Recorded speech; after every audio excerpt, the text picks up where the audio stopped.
de l'intimité psychique de Gould, qui illustre, à mon avis, fondamentalement l'autosensualité artistique, branchée bien sûr sur les îlots autistiques de Gould lui-même dans ce cas présent, mais encore une fois, un art qui n'est pas dédié à quelqu'un, puisque le quelqu'un, le public, gêne au contraire le travail tel que Gould l'entend. Ce qui fait que, je me rappelle que justement dans cet hôpital de jour du boulevard Brune, il y avait eu à une époque une exposition à Paris des œuvres d'enfants autistes, et on avait discuté énormément pour savoir si on pouvait dire que les œuvres des enfants autistes étaient des œuvres artistiques ou non. Et ce qui venait de la discussion, c'était de savoir, mais si on veut penser à ces œuvres-là comme des œuvres artistiques, alors à quel public sont-elles adressées, puisque justement l'enfant autiste a du mal à spécifier un autre à qui il pourrait adresser ses dessins, ses peintures, ses œuvres. En réalité, la question, elle est pour tout artiste. Moi, j'aurais envie de penser que dans tout artiste, il y a l'idée d'un artiste autiste qui ne joue pour personne d'autre que pour lui-même et pour se sentir exister. En quelque sorte, le public peut être une gêne. Et du coup, entre le pianiste de concert, qu'il a commencé à être au début de sa vie, et le pianiste de studio d'enregistrement, qu'il a été à la fin dans la deuxième partie de sa vie, on voit bien les deux différences. Hein. Et le pianiste de concert, d'ailleurs, s'il ne défait pas le public, s'il ne défait pas le tiers, s'il ne déconstruit pas l'objet public, il va jouer pour plaire, ce qui est la plus mauvaise façon de jouer. Mais entre les deux, je ne ferai que évoquer cette question parce que c'est encore une autre question, il y a le piano jazz. Le piano jazz est une figure intermédiaire entre le pianiste de concert qui joue pour plaire et le pianiste d'enregistrement qui joue pour lui-même. Le piano jazz, les gens qui font du jazz en public aiment beaucoup être entendus, mais pas qu'on les écoute. C'est une position intermédiaire où l'objet tiers, le public, est un objet qui environne, qu'on peut sentir, on sent sa présence, un peu monosensorielle comme ça, mais ce qu'on joue n'est pas pour lui, mais c'est pas tout à fait indépendant qu'il l'entende. Hein. Piano jazz entre piano de concert et piano de concert, entre piano de concert et piano de studio d'enregistrement. Voilà, je vais m'arrêter là-dessus, mais quand même en proposant quelque chose, une petite surprise à la fin. Voilà, donc ces questions pour la discussion, finalement créées, mais pour qui? Cette création ancrée dans l'autosensualité et les restes de ces matériaux archaïques, ce qu'on appelle les îlots autistiques, création pour autrui ou pour soi-même, enfin je ne reviens pas pour tout ça, création intransitive, sans autre adresse que soi-même. Et je voudrais, pour finir, qu'on réfléchisse à propos de musique et de peinture, enfin d'image et de musique, à ce moment très particulier où Freud passe derrière le patient.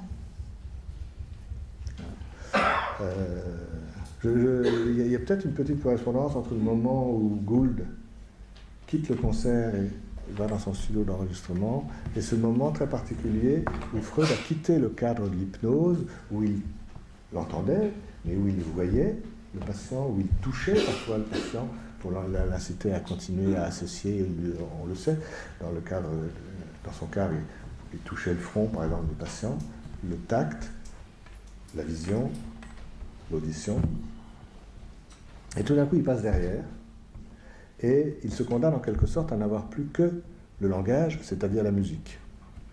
Et Freud ne s'est jamais expliqué tellement clairement là-dessus, en disant oui, c'est plus facile de ne pas se voir, de ne pas voir le visage de l'autre, de ne pas que l'autre ne voit pas notre visage. Et c'est des arguments, bien sûr, qui sont entendables, mais qui ne sont pas tellement puissants. Hein. Pour lui, qui aimait beaucoup plus la peinture que la musique.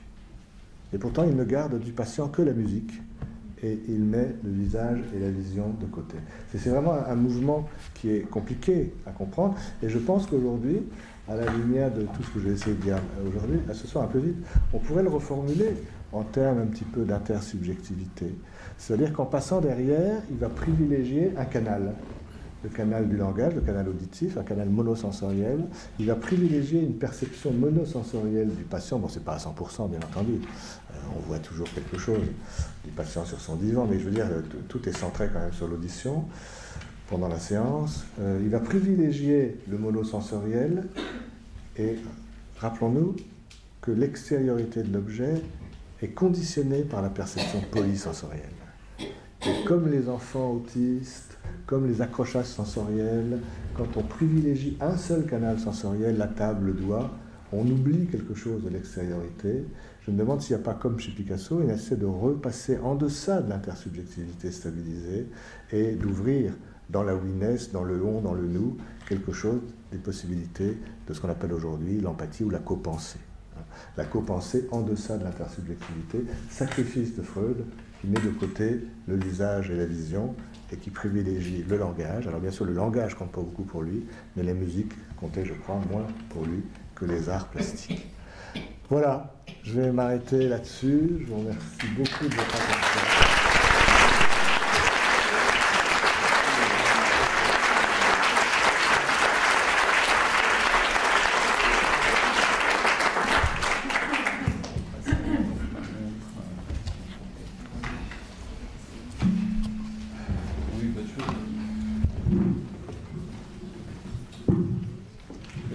Je vais peut-être pas être très long. Hein. L'exposé de Bernard Gols est très complet, avec beaucoup de choses. Bien sûr, je ne vais pas reprendre directement des choses à la fois essentielles, importantes, précieuses et si bien dites qu'il nous confie comme ça. Peut-être je vais associer sur quelques images. À mon tour, si ça marche, pourquoi pas, comme ça. Bon, c'est vrai que, juste pour associer très rapidement comme ça sur ce que vous nous dites à la fin, oui, il est vrai que certains ont interprété le passage de Freud derrière le divan comme un mouvement phobique de sa part, chose d'ailleurs qu'il a accrédité par un certain nombre de ses propos, prétextant par exemple ne pas supporter d'être dévisagé 3 quarts d'heure, plusieurs fois par jour comme ça.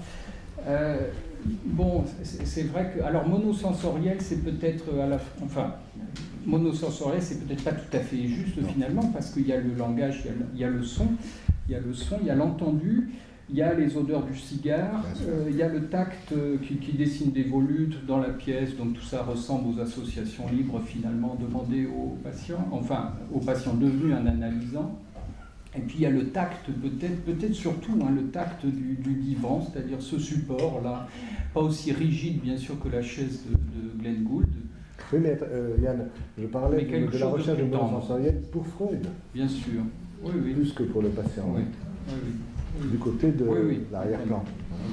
Qui n'est pas du monosensoriel à 100% non plus d'ailleurs, mais une concentration sur un canal sensoriel. Je pense qu'il était concentré également sur les volutes de son cigare, qui ressemble au négatif, encore une fois, vous voyez, un truc allongé comme ça. Bon. En tout cas, c'est permettre aux patients sans doute de devenir un analysant, ça me vient comme ça, c'est-à-dire d'être plus favorisé pour les associations libres, d'être plus libre dans les associations libres, d'être plus créatif avec lui-même. Et je me demande si le mouvement de Gould, de quitter comme ça la scène en 64, ne pourrait pas être interprété aussi comme ça. C'est-à-dire que, bon, après tout, il y a toujours 2 religions qu'on met en évidence, qu'on distingue, la religion du verre à moitié vide, la religion du verre à moitié plein. Alors du côté du verre à moitié vide, ça serait ce négatif dans son expression la plus négative, je dirais, la plus destructive, un mouvement phobique. À son tour, voilà, il quitte la scène, il ne veut plus être qu'avec lui-même dans sa chambre d'hôtel. Et le verre à moitié plein, qui est en fait le même que le verre à moitié vide, c'est-à-dire qu'il se retire pour lui se permettre d'être sans doute au plus près de la musique, mais peut-être permettre à l'auditeur aussi d'être au plus près de la musique. C'est-à-dire protéger l'auditeur de sa propre présence corporelle, qui est un petit peu particulière, vous l'avez vu, et dont il devait bien se dire lui-même, Glenn Gould, qu'elle pouvait constituer une sorte d'artefact. C'est-à-dire que Glenn Gould, ça fait sans doute partie de ces artistes très importants qui sont capables d'aller au plus profond d'eux-mêmes, de traverser quand même toute une somme de souffrances subjectives et d'exposer ça, mais pour révéler leur art. que finalement Gould est sans doute un révélateur de la musique, et il va la révéler d'autant plus peut-être ou d'autant mieux pour l'auditeur qui n'est pas là. Ou que l'auditeur, comme dit Michel Schneider d'ailleurs, reçoit l'appel à longue distance de Gould. Mais je vous suis assez... quand on parle d'îlot autistique, c'est aussi pour dire que Gould n'était pas autiste au sens complet du terme, et que quelque part, même dans son studio d'enregistrement, et même après sa rupture de 64, le public continue quelque part à exister dans ses représentations. Mais je pense que le plaisir d'aider le public à être en contact direct avec la musique, comme vous venez de le dire, c'est quasiment de surcroît à ce moment-là. C'est en prime. Hein. Ça a fonctionné, il a eu un succès considérable. Je pense que pour lui, ce n'était pas un but premier. Ce n'était plus un but premier. Probablement que non. Et en même temps, il faut remarquer, alors qu'il refuse le concert, il refuse la présence publique, mais en même temps, il va multiplier les enregistrements de radio, des émissions très intéressantes avec Bruno Mont-Saint-Jean. Il y a quelques passages que je n'ai pas cités, où on voit bien que le public le gêne. Hein.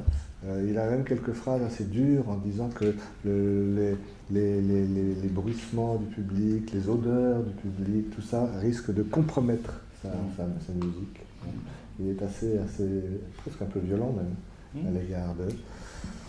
Tandis que des enregistrements d'émissions de radio, c'est autre chose. Hein.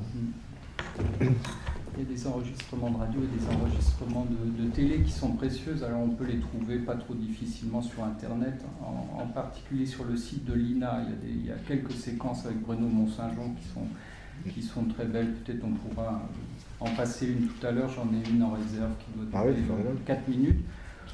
Où Gould parle un peu de Schoenberg, ce qui paraît intéressant, puisque Gould, quand même, il est là au plus fort, enfin, au moment où la musique sérielle se développe, il va jouer un peu Schoenberg, mais finalement, il ne va pas trop suivre cette voie-là. Il va plutôt se diriger vers Bach, que Schoenberg avait beaucoup étudié. Alors, moi, j'aimerais vous proposer, je ne sais pas si ça peut avoir ça me vient comme ça, alors c'est pas très construit, mais à propos de face-profil et du négatif, j'ai l'impression que Gould le prend de pleine face, je dirais, alors que Picasso incarne ça de profil. Je verrais ça un petit peu comme ça. Peut-être que Gould quitte le public, effectivement, pour le protéger du négatif qu'il se sent prêt à projeter sur le public aussi. J'ai un peu cette impression-là. Il va se préoccuper de négatif dans un sens plus constructif en étudiant la musique, mais tous les dispositifs de captation électronique, électrique de la musique, en faisant toute une série de montages, etc., pour arriver à une création qu'on pourrait presque qualifier de création idéale. Et puis Picasso négatif de profil, parce que Picasso, lui, je crois qu'il se débrouille très bien de projeter le négatif sur son entourage. Son entourage va d'ailleurs être capté sur cette période-là. Bon, il y a différentes histoires tout à fait malheureuses de proches de Picasso qui se sont consumés dans la proximité de l'artiste. Et même... c'est toujours un peu oiseux de parler des raisons d'un suicide, mais il y a l'histoire fameuse d'un de ses petits-fils qui se suicide 2 jours après le décès de son grand-père, comme si Picasso disparu, il avait emmené avec lui en quelque sorte la clé du négatif, c'est-à-dire ce qui aurait pu permettre peut-être que celui-ci se rétablisse, aille mieux, etc. Bon, moi j'avais juste quelques images comme ça, mais juste, c'est très décousu, mais c'est comme ça, hein. Juste à propos du négatif. Dans les 2 cas, quand même, vous insistez, moins je crois, sur une espèce de fonction défensive implicite, quoi. Chez l'un comme chez l'autre, peut-être, mais c'est déjà accorder beaucoup de place à l'autre. Hein. Oui, c'est vrai. À propos du négatif, et Gould qui l'incarnerait en plein, qui serait un révélateur de la musique, un peu comme je proposais tout à l'heure, que le négatif de le considérer dans son sens photographique, hein, c'est-à-dire que le négatif c'est ce qui révèle la représentation. Gould peut-être incarne cette position-là d'être une sorte de négatif, mais pour mieux révéler la musique. Il y a une anecdote qui est assez savoureuse là-dessus, et qui est en même temps peut-être un peu pathétique. c'est comment la France découvre Glenn Gould en 1974. Je ne sais pas si vous savez, enfin la France, le grand public, hein, c'est-à-dire il y a une grève de l'ORTF, il y a les 3 chaînes qui ne peuvent diffuser aucun programme, et elles décident toutes de diffuser un documentaire de Mont-Saint-Jean sur Glenn Gould. Je ne sais plus lequel, c'est en 1974, et c'est comme ça que Glenn Gould arrive dans les foyers français, uniquement parce qu'il y avait une grève, une coupure de la représentation. J'avais envie de vous raconter différentes histoires et d'avoir l'avis de Bernard Gols et de Maurice Corpos là-dessus, mais je ne vais pas être très prolixe. Picasso a la particularité d'avoir choisi comme nom d'artiste Picasso, qui était un de ses noms, mais enfin il aurait pu choisir le nom de son père, un nom très long, il a choisi le nom de sa mère, Picasso. Et ils ne sont pas très fréquents, les grands artistes du XXe siècle, à avoir choisi le nom de leur mère. Il y en a, moi j'en connais au moins 3 peut-être. Ouais. Donc il y a Picasso, il y a Thomas Bernhardt, et puis il y a Céline. En tout cas, tous les 3 posent souvent la question du lien à l'imago maternel et du lien avec l'agressivité aussi. Hein. Et puis Picasso, autre particularité, alors ça c'est un tableau de 1901, hein, c'est le fameux tableau « Moi Picasso ». Donc quand il dit « Moi Picasso », il insiste quand même à travers, c'est la première fois qu'il signe Picasso comme ça, voilà, et il insiste quand même avec le lien, enfin sur le lien qu'il a à sa mère. Et à propos de ces figures combinées, face-profil, je trouve assez intéressant que ce nom soit aussi un nom combiné. C'est-à-dire que ça, Moi Picasso, c'est aussi bien lui-même que sa mère sans doute. Et il y a une particularité autre dans le mot Picasso. Ça irait bien dans le sens de... Oui. Se retrouvaille avec l'en-deçà de l'intersubjectivité. Oui, je trouve. Et à propos des figures combinées, de la combinaison face-profil aussi peut-être, Picasso a une particularité, c'est-à-dire que le double S en principe en espagnol n'existe pas, ou est usité dans certains vieux dialectes en principe castillan, mais en fait c'était pas du tout l'affaire de Picasso, qui est né en Andalousie, je crois, qui a vécu après avec sa famille à Barcelone, mais enfin... Donc il a choisi ce nom aussi avec le double S, et j'y vois encore une figure combinée tout à fait singulière qu'il revendique. Ça c'est la même époque, c'est le début de la période bleue, vous savez sans doute. Hein. Alors Picasso a 20 ans, 1901, et il y a une différence essentielle dans la composition, dans la couleur. C'est le début de la période bleue, et le soleil noir de Picasso est bleu, puisque c'est un tableau peint dans les suites immédiates du suicide de son ami Casagemas. Voilà, et ça va ouvrir la période bleue. Bon, et on voit bien quand même, alors il est autistique peut-être aussi une certaine caractérisation mélancolique hein, chez Picasso quand même si elle est bleue. Non, mais le soleil noir est bleu. On voit un homme déjà vieux quand même, alors que c'est donc ce jeune homme de 20 ans. Peut-être vous aviez prévu de montrer ces derniers portraits, hein, donc 72. C'est le retour de la couleur bleue, hein, cette couleur bleue un peu froide. Bleu pas comme les figures du bord de mer, les baigneuses, c'est un bleu beaucoup plus froid. Alors, Bernard Gols nous dit des choses très très importantes. À qui s'adresse l'artiste, quel est l'objet de la création, et finalement ce qu'on pourrait dire aussi peut-être, ne serait-ce qu'en regardant ces derniers portraits, c'est que voit le peintre, que voit l'artiste, de quelle manière il est voyant, hein, est-ce que Picasso, dans un de ses derniers portraits, là, celui qui est à votre gauche, est-ce qu'il voit déjà l'embolie pulmonaire, l'embolie qui va l'emporter? Alors, ça, c'est un détail assez fou. Vous voyez, on a dans ces deux tableaux-là, vous avez une inégalité un peu entre les deux yeux. Ah oui, oui. Hein, un plus grand que l'autre. Et ça aussi, c'est une des choses assez classiques que nous a apprise Geneviève Hague, qui est que dans les premiers dessins d'enfants, on a souvent cette dissymétrie entre les deux yeux, comme si, grâce au graphisme qui apparaît, l'enfant cherche à nous récapituler certaines étapes précédentes, et il nous parle de ces deux regards successifs au tout début de la vie. Il y a d'abord un regard en collage, le gros œil en D2, le collet nié, suspendu, etc. Et le regard ne deviendra pénétrant, enfin quand il peut l'être, chez l'enfant autiste il a du mal, mais qu'il ne deviendra pénétrant et pointu que dans un deuxième temps. Hein. L'inégalité des deux yeux parle aussi du passage de l'accès à l'intersubjectivité via en 2D et en 3D. Et à propos de l'instauration... D'ailleurs, la ligne dans la figure de droite, il y a quand même une coupure entre les deux hémifaces. Et à propos de ce que vous dites à l'instant aussi, peut-être l'attraction consensuelle maximale que voit le peintre, que voit le créateur. Alors moi je mettrais bien en rapport l'attraction consensuelle maximale chez Picasso, chez Gould et chez d'autres bien sûr, avec ce que Gould a écrit. Il a fait des écrits absolument remarquables, Gould, qui sont un peu difficiles à lire parce qu'ils sont très denses et puis il y a des hauts et des bas, mais enfin ils ont été réunis par Bruno Mont-Saint-Jean chez Aléa, je crois. Bon, c'est très intéressant, 3 volumes.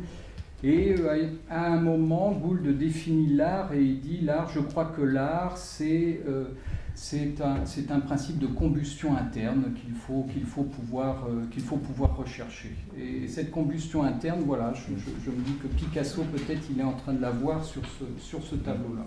Pour le psychanalyste français, j'avais prévu d'en parler, j'en ai pas parlé. Évidemment, il y a le corps de l'œuvre de Didier Anzieux, le corps de l'œuvre de Didier Anzieux qui montre comment la création s'enracine dans un mouvement régressif et dépressif à la recherche de liens au plus profond de ces parties anciennes.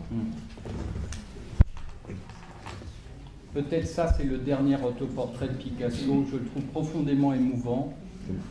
Il est au musée de l'Hôtel Salé, dans une des premières salles. Voilà, je ne sais pas si vous serez d'accord avec moi, mais je le trouve absolument remarquable. Et bon, il y a toujours la couleur bleue, un petit peu. Alors là, peut-être vous ne voyez pas, mais il y a une sorte de couleur bleue froide.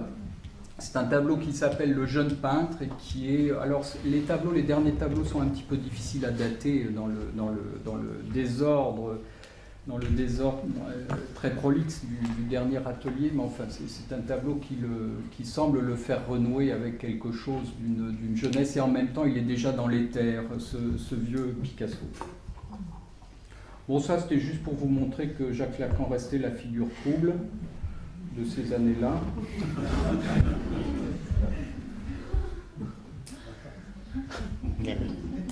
C'est la répétition d'une pièce écrite par Pablo Picasso selon les principes de l'écriture surréaliste, alors écrite en 3 jours, mais de toute façon Picasso faisait toujours les choses extrêmement vite. Et cette pièce s'appelait Le désir attrapé par la queue. Elle a été composée par Picasso en 41 ou 42, elle a eu 2 répétitions, en 41, 42 et en 44. Il y avait Brassailles qui a immortalisé l'événement. Vous reconnaissez différentes figures. Bon, Picasso au centre. Et le désir attrapé par la queue, bon, peut-être c'était la question du désir aussi chez ces artistes, évidemment, puisque l'inconscient du mot, très facile, là, la queue, le pinceau, c'est la même étymologie.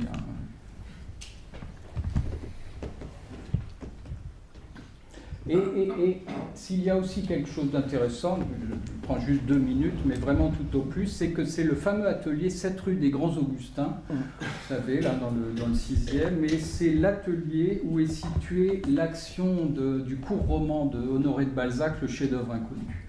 Le chef-d'œuvre inconnu qui met en scène le jeune Poussin, le peintre Fraunhofer, et l'objet de la création, là aussi, la combustion interne, l'objet idéal de la création, c'est-à-dire Fraunhofer, vous savez, ça a été repris par Rivette dans le film La Belle Noiseuse. Fraunhofer va peindre un sujet présenté par le jeune Poussin, et à force de s'absorber dans sa création et de vouloir en faire quelque chose d'idéal, on se rend compte à la toute fin de la nouvelle de Balzac que le tableau est finalement incompréhensible, c'est une vraie combustion, une débauche de couleurs, mais le sujet disparaît complètement dans la création. Seul, je crois, un petit détail, un bout de pied apparaît. Alors, je pense que Gould cherchait comme ça une formation idéale dans sa création. C'est un interprète, mais on peut parler aussi d'une certaine forme de création quand même, notamment dans son jeu de staccato, dans sa façon de ralentir les choses, de jouer comme ça, presque de jouer avec l'absence. C'est pas tant l'absence qu'un temps d'attente. Donc l'objet existe, il y a un temps d'attente quand même. Et il joue avec ça, et peut-être il cherche en tout cas une forme idéale, au risque de basculer dans l'inaudible, dans l'incompréhensible, dans la combustion. Un autre bleu, Je ferais peut-être un tout petit peu vite en disant l'objet existe s'il y a un jeu avec l'attente, parce qu'il y a la question de la préconception. Hein. On peut faire attendre une préconception sans faire attendre l'objet. Hein. Dernière diapo. Oh ben, ça, je ne serai pas trop prolixe là-dessus. Oui, 2 minutes. Une série de baigneuses. Voilà, bah, vous avez montré le baiser, le rameau fauteuil rouge. Enfin, vous voyez dans la série des baigneuses, hein, je ne vais pas écouter mes maîtres, mais vous voyez à la fin l'apparition des dents, hein, de ces petits crocs durs dans le tableau de 31. Ça, c'est 2 figures en bord de mer.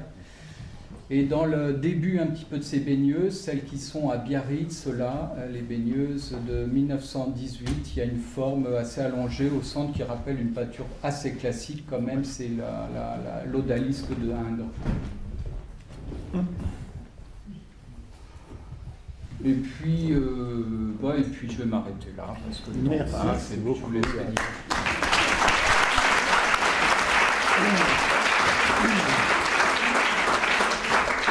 Bien. Alors, le séminaire Babylone, comme vous le savez, est le seul séminaire qui, même s'il perd du public, n'est pas gêné par le public et lui laisse la parole. Et ne le déconstruit pas. Absolument. Donc, vous avez la possibilité d'interroger Bernard. Une question, une remarque assez brève, s'il vous plaît, pour qu'on puisse donner la parole à 2 ou 3 personnes. Bonsoir, je vous remercie beaucoup pour votre intervention passionnante. En vous écoutant parler, je pensais au phénomène qui se passait en art-thérapie, où il y a quelque chose, on a le sentiment d'une forme de déconstruction, de reconstruction, de créativité, on dit entre nous sans trop savoir ce qui se passe, donc forcément la question du contact avec les îlots artistiques, les îlots. C'est très joli ça, les îlots artistiques. Voilà, résonne. Et donc après, il y a j'ai l'impression un passage entre justement quelque chose des îlots artistiques et puis quelque chose remontrer, alors montrer à qui, c'est tout un questionnement. Et donc, est-ce que le patient cherche à plaire à l'art-thérapeute, ou est-ce qu'il n'y aurait pas tout un gradient qui irait de l'autisme, ou en tout cas jusqu'au plaire, en passant par l'art-thérapeute qui fait exister ce qui émerge. Donc il y aurait une fonction un petit peu du tiers comme révélateur. Faire exister ce avec quoi on a été traversé, on a été C'est le révélateur dont parlait Yann. Voilà. Là, hein. Et donner une existence, donner un petit peu d'altérité là où on peut être un petit peu esselé au bout, alors qu'au départ on est seul, justement. Et donc je pensais aussi à Malvinet quand vous parliez de déconstruction et reconstruction en permanence, et donc tout le jeu de l'antre, et Malvinet en fait presque un mouvement existentiel qui nous traverse tous, et je me disais que l'artiste, en fait, toute son existence, c'est finalement être au contact de ces îlots autistiques, et qu'il faut bien qu'à un moment donné, le tiers vienne donner une existence à ça. Donc bien sûr, il faut défaire le fait de plaire, parce que sinon on est en faux self, et on n'a que la projection de ce que l'autre attend de ce qu'on lui montre. Donc il faut ce passage vraiment en profondeur dans le magma de vrai self, et après il faut qu'il y ait un moment où l'autre vienne donner une existence, sans forcément lui plaire, mais qu'il y ait une réaction. Donc c'est toute la question du monde. Non, mais vous dites vraiment très très bien ça, je n'ai rien à y ajouter, sauf que quand on travaille avec des enfants autistes, bon, je connais certaines personnes dans la salle qui sont vraiment très compétents dans ce domaine-là, notamment la personne devant vous, Hélène Suarez. Oui, bonjour. Voilà. C'était Marie-Aude Pio, elle gagne à être connue aussi. Vas-y. Et il y a quelque chose de très étonnant. Alors je ne sais pas si c'est quelque chose sur quoi on est obligé de tabler, qui est comme une espèce d'espoir, d'action de départ, ou si c'est quelque chose qui existe quand même, c'est que même un enfant qui n'a pas encore construit l'objet, qui est encore vraiment dans ses tout premiers temps de l'existence, déjà il peut y avoir un mouvement vers le dehors qui n'est adressé à personne, qui est simplement quelque chose vers le dehors, qui est intransitif, mais qui est quand même dynamique. C'est intéressant aussi d'avoir ça en tête pour la question de la demande quand même. Les toutes premières demandes sont des demandes intransitives, ce n'est pas une demande à quelqu'un. C'est quelque chose qui vient témoigner d'une espèce de pulsion vers l'extérieur. Et à ce moment-là, ce que vous dites de l'art thérapeute est formidable. Merci, monsieur. Nous allons donner la parole à ceux qui ne parlent pas d'habitude. Donc ceux qui posent déjà des questions n'auront pas la parole ce soir. Car je vous le rappelle, Babylone ferme... Ah, monsieur, en rose. Babylone ferme à 11h. Sinon, nous sommes obligés de rester jusqu'à demain. Oui, je voulais poser une question sur le flou artistique et l'écart. C'est-à-dire que vous nous avez très bien expliqué tout le problème du bébé avec la mère, de la distanciation qui se fait et de la nécessité qu'il y ait quelque chose qui reste entre les deux, une espèce de flux, ou le langage simplement. Alors, la question est de savoir, si on passe à l'art, si on va retrouver un problème de ce genre entre les figurations des images et entre la figuration des notes. C'est-à-dire entre les images, est-ce qu'il y a un flou artistique qui va venir se mettre là pour combler le vide, et alors pour en venir à Gould, est-ce qu'il y a donc entre les notes un flou artistique, une auréole de résonance qui vient éviter la distanciation entre les objets? Alors, chez Gould, de ce qu'on voit, est-ce que c'est là le noyau autistique? Excusez-moi, juste pour ça, je serais vraiment tenté d'être tout à fait d'accord avec vous, parce que le piano, alors c'est pas propre au piano absolument, mais le piano est un instrument extraordinaire de ce point de vue-là, et d'ailleurs d'où l'intérêt sans doute d'être tout prêt pour écouter.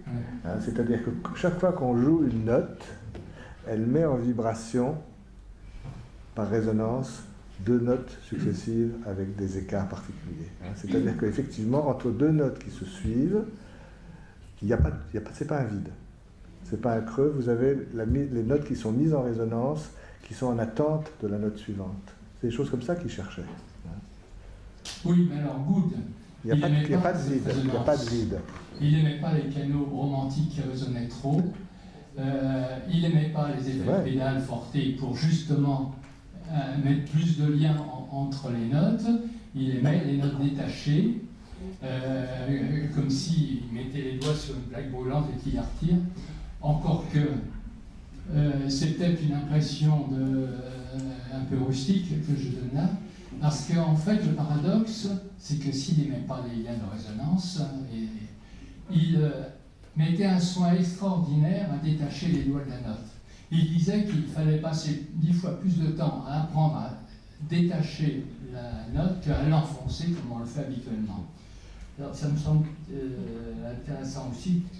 Est-ce que pour les relations amoureuses, on ne devrait pas aussi passer plus de temps à apprendre comment rompre que comment que ce soit la catastrophe? Ça a l'air d'avoir de l'écho harmonique. Absolument. Il y a de l'écho dans le public. Oui. Avec les analyses aussi. Oui. Silk Schauder. Oui, merci beaucoup pour ce très bel exposé. Donc j'avais envie d'associer sur quelques éléments autour de Glenn Gould. En effet, il y a cet extraordinaire souvenir d'enfance qu'il relate, où finalement sa mère, la pianiste, l'avait enfermée dans d'autres pièces de la maison. Elle jouait au piano et lui devait deviner la note qu'elle était en train de jouer, et il avait droit de la retrouver une fois qu'il avait retrouvé la bonne note. Et il me semble que, bon, à la fois, on peut mesurer la cruauté maternelle, en même temps aussi une tendresse féroce, qui peut en partie nourrir une tendresse féroce par rapport à ce jeu de régler la distance vis-à-vis de la mère à travers la justesse de la note. Et il me semble que, comme beaucoup de souvenirs d'enfance, d'une certaine manière, ça ne l'a jamais vraiment quitté. Par rapport à la fameuse chaise, c'est quand même son père qui en a scié les pieds. C'est une chaise avec laquelle habituellement on joue aux cartes, avec aussi la dimension du hasard, du jeu d'adresse ou du jeu de fortune d'une certaine façon. Et je voudrais vous entendre sur le fait que ce retrait du public est-ce qu'on peut y voir une forme de retrait de l'obscénité, que c'était pour lui de partager le ravissement, quand même l'extase aussi érotique, du jeu musical avec un public qui finalement ne savait rien en faire, comme s'il y avait quelque chose de proprement pornographique ou alors obscène qui se joue dans ce partage de l'expérience musicale, puisque les techniciens qui après ont travaillé avec lui sur les enregistrements étaient désespérés du fait qu'à la fois il restait sur cette fameuse chaise qui grinçait et qui cassait systématiquement la pureté en fait de son jeu, et qu'en même temps il faisait des bruits de bouche comme un bébé.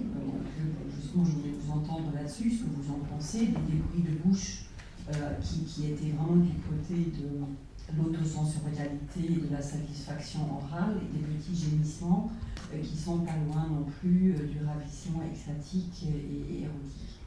Donc j'aimerais avoir votre avis là-dessus. Non, enfin, difficile d'avoir des certitudes. Effectivement, il l'a lui-même dit, il a dit des choses assez féroces, pour reprendre votre mot, concernant le public, et le fait que le public, quelque part, salissait sa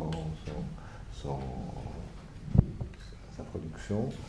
Mais à la lumière de ce que j'ai essayé de penser, de réfléchir là, pour aujourd'hui, mais enfin depuis un certain temps, je me demande si c'est pas, ça c'est des arguments sûrement assez intenses, mais qui sont peut-être plus superficiels que ce qui est derrière. Ce qui est derrière, c'est que c'était pire encore que ça. Déconstruire l'objet, c'est pas simplement le trouver inculte, nauséabond et gâcheur, et la peur de partager quelque chose avec lui. Je crois que ce qui cachait derrière, moi j'ai envie de penser aujourd'hui que ce qui cachait derrière ça, c'était son désir profond de déconstruire l'autre. C'est plus encore, c'est plus grave encore que ça, je peux dire. Déconstruire l'autre tout en le retrouvant d'une certaine manière, parce que donc, il y a la fameuse chaise qu'il emportait partout avec lui, il était tout le temps dessus, et même on a vu quelques photos, elle est défoncée, ça n'empêche pas qu'il est toujours dessus. Et puis il paraît que c'est sa mère qui chantait quand elle lui apprenait les notes aussi. Donc, dans la qualité un peu pornographique du récital, il y avait peut-être le fait qu'il s'agitait au milieu d'une scène originaire. À un degré moins intense, les enfants autistes savent faire beaucoup de choses quand l'autre n'est pas là. D'accord, bien. Alors, je vais conclure, si vous voulez bien, avec quelques petites remarques. Il y a tellement de choses. Merci beaucoup Bernard pour ce magnifique exposé. Merci Johan pour cette intense discussion. Il y a vraiment beaucoup de choses. Je vais me contenter de 3 notes. Alors oui, tu as évoqué tout à l'heure cette question formidable qui est celle de mourir de profil. Et sur ce fameux visage de face et ce visage de profil qui vient se superposer, et sur ce lien de l'enfant et de la mère, consubstantiel, avec cette séparation, différenciation, mais que l'image de face extatique, celle de l'objet esthétique, reste fixée dans la mémoire, elle devient désirante et elle s'imprime sur la mémoire sur le visage de profil de la séparation. Alors je vous lis simplement le fameux texte d'Alexandre Vialat sur ce sujet, dans le formidable bouquin qui s'appelle « Les fruits du Congo ». Alors il faut savoir que c'est l'histoire d'un gamin qui est poursuivi par quelqu'un qui s'appelle Panado, et qui est, pour aller vite, une figure maternelle archaïque qui le poursuit et qui va finir par l'absorber. Donc voilà ce qu'il dit. Mr. Panado n'est peut-être qu'un des visages du néant. Peut-être n'existe-t-il que par sa propre absence. J'ai vu le néant. Je l'ai vu de profil. Il est encore plus mince qu'on ne le pense. Personne n'a vu le néant, car voir le néant, c'est ne rien voir. Et ne rien voir, c'est le comble de l'abstraction. Voilà. C'est sa façon à lui, Alexandre Vialat, de témoigner de ce mouvement, qui est une figure du néant. Par rapport au négatif, je pense que la question du néant est, par rapport au chagrin et au néant, entre le chagrin et le néant, qu'est-ce qu'il choisit? Tu ne peux pas choisir le néant, parce que le néant, c'est ne rien voir. Et c'est le comble de l'abstraction. Ça, c'est la première notule. La deuxième, Alors, par rapport à ce que tu as dit sur j'entends et j'écoute, bon, je suis assez favorable à la version défensive de Johan, qui est que, en effet, la question du public, si elle lui pose problème, c'est, bon, je vais le dire rapidement, c'est en général, on entend pour respecter quelqu'un, et quand on écoute, c'est pour démarrer de le mépriser. C'est la grande différence que je fais entre j'entends et j'écoute, c'est-à-dire une attention plus portée vers la destructivité. J'entends, ce n'est que la première phase du respect. Je pense qu'il voulait rester à cet entendement et pas à cette écoute. Donc il y a pour moi une protection de l'objet. Enfin, tu as associé Picasso et Glenn Gould. Il y avait un échange entre Richter et Picasso qui vaut son pesant d'or. Et à un certain moment, la question c'est de savoir qui est supérieur, le peintre ou le musicien, en matière de retrouvailles avec l'objet, qui a permis... Bon. Et la question est de savoir s'il y a une amitié, une affection entre deux sensorialités, entre la couleur et les notes. Et bien sûr, Picasso insiste sur le fait que c'est la couleur qui donne la valeur des notes. Donc ma question, elle m'importe beaucoup, c'est comment cette mère, dans cette attraction primitive, et ensuite ce détachement progressif, à partir de la consensorialité, arrive à faire cette chose essentielle pour moi dans la création artistique, c'est qu'elle arrive à donner un lien érotique et affectif entre deux sensorialités, entre la couleur et la note. Donc voilà cette question. Et un élément de réponse qui est que, par rapport à ce qui a été dit sur Picasso, voilà comment il se voit. Je crois que personne ne se voit. Je pense que tout le monde, quand il se représente, il représente la façon dont il pense qu'il est vu. Je suis très winnicottien, c'est la façon dont je me vois dans le miroir du visage de la mère, et surtout vers la fin, quand on va espérer pouvoir la retrouver. Donc ce Picasso-là, il se représente tel qu'il imagine qu'il est vu par cette mère. Et que dans cette représentation, ce qu'il recherche, et c'est là...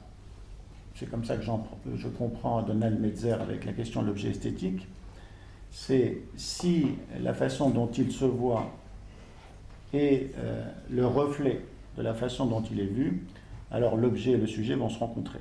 La seule chose qui importe dans un tableau, dans une peinture, dans quoi que ce soit d'un objet artistique, c'est est-ce que dans cette œuvre, je vais enfin retrouver l'objet.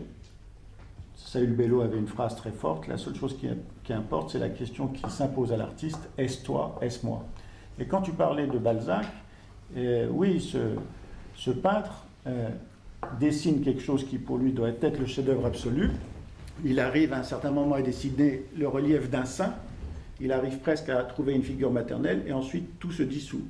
Ce qu'il cherche fondamentalement, c'est à retrouver une spécularité dans le miroir du visage maternel et dans le miroir du visage du tableau. Donc deux questions. La première, comment on crée une tonalité affective entre une note et une couleur, entre deux modes sensoriels, parce que je crois que c'est central pour un artiste.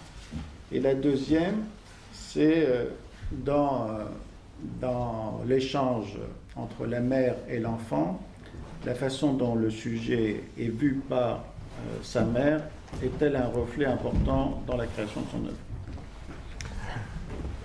Je vais te dire quelque chose là. Dis-moi. Je vais répondre à ta première question de manière très très lapidaire, parce que en fait tu ouvres le chapitre des racines de la métaphorisation, des correspondances sensorielles, et c'est vrai que peut-être les racines de cette métaphorisation sont dans la mise en résonance de la transmodalité maternelle et de la transmodalité du bébé. Donc il y aurait beaucoup à dire de tout ça, mais il est déjà 11h. Et deuxièmement et surtout, je t'ai très attentivement entendu en essayant de comprendre pourquoi j'arrive à t'écouter sans te haïr. Alors ? Et j'y suis parvenu, et donc je pense que ta distinction initiale n'est pas tout à fait juste. C'est-à-dire ? En tant que écouter, c'est déjà vouloir critiquer. Oui. Non, pas forcément. Tu n'es pas d'accord avec ça? Non, la preuve. Ça se discute. On va en rester là. et on vous invite à revenir l'année prochaine, si vous le voulez bien.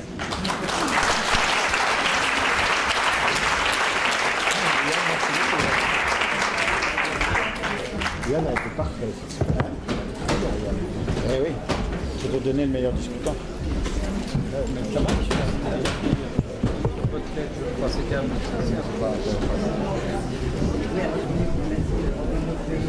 Bon, bravo. Oui.